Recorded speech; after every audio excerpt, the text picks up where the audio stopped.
orkestruar pastrimin e parave në ndërtim nga Durrësi, u shpreh se do të bëj politik për strehimin social. Me pak fjalë, paralajmëroi se strehimi social do të jetë karta elektorale e tij në 2027-ën.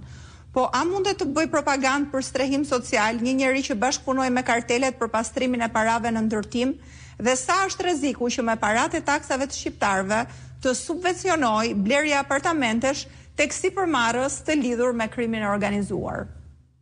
Papagalli ka përsërit premtimin ton, por të garantoj që nuk do i përmbahet, sepse ai është udhëhequr vetëm nga ati diktojnë çdo gjë kartelet e drogës. Dhe rishfeti katët që merr ai në kulla dhe pallate.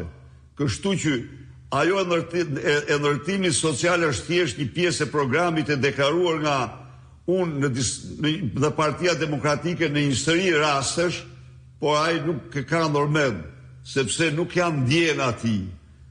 Pyet e pak, pyet qytetarët e Durrësit që u përmbytën në mënyrë të dhimbshme, e them këtu, jam ndjer shumë, kam ndjer shumë dhimi ato ditë kur ishia me qindra mira banesat përmbytura. Cili prej tyre ka përfituar qoftë dhe një qindar dëm shpërblim nga ajo përmbytje që në fakt ishte e kombinuar, ishte sigurisht shirat, por absolutisht ishte zënja me dorë, e krijuar me zënja kanaleve dhe vjedhja e pompave të hidrovorit në Hamallë dhe tjetra spostimi i hidrovorit tjetër në një nivel që lejon nuk kapte ujra. Pra, ishte e bërë me dorë ajo përmbytje, po thuaj jam tonë. Çfarë dha ai qytetarëve të Durrësit? Asgjë. Por qytetarët e Durrësit do ta kapin ata, unë tani më kanë thënë mos thuaj me domates është shtrejtua domatja, po ta gjujnë me vezë dhe me diçka tjetër, të gjejnë në gjë që ta gjujnë, dhe më thënë, tani se më shkruan të një bashkëbisedues, një antar i Partisë Demokratike, doktor, mos thuaj më për domates, se arrit çmimi i domates dhe nuk na del hesapi.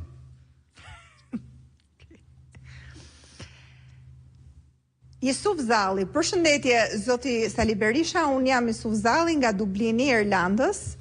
Vi në çdo protestë që ke bërë për të pyes më 17 prill, a do të rrim në shesh sa ta largojmë me të gjitha aleatët se Edi Rama ja ka shpif gjithë popullit shqiptar edhe në përbot?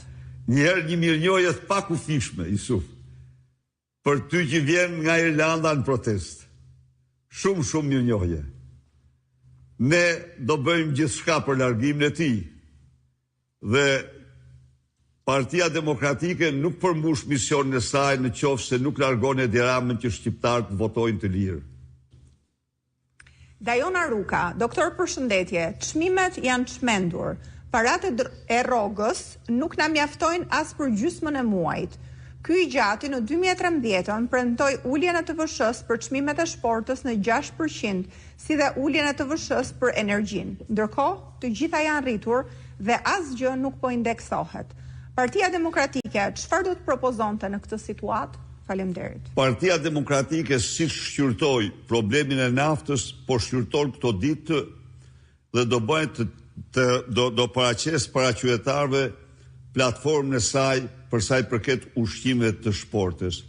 Unë të garantoj si hap i parë do t'jetë ulja e TVSH-s në 6% për të gjitha ushqimet e shportës.